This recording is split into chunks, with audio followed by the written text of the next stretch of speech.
आगे बढ़ते हैं। वजीर दिफा राजनाथ सिंह लद्दाख पहुंच चुके हैं, जहां वो आज मशरक़ी लद्दाख के रेजोंगलॉ में नौ तामीर शुदा जंगी यादगार का इफ्तिताह करेंगे। हिंदुस्तानी फौजियों ने 1962 में चीनी फौज का बहादुरी से मुकाबला किया था।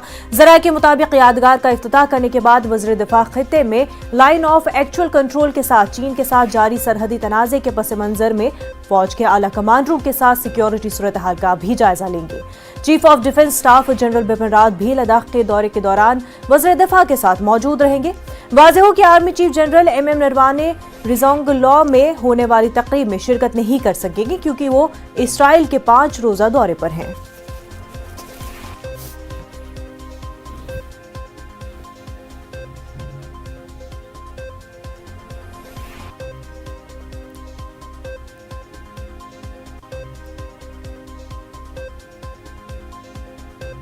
वज़ीर आज़म नरेंद्र मोदी आज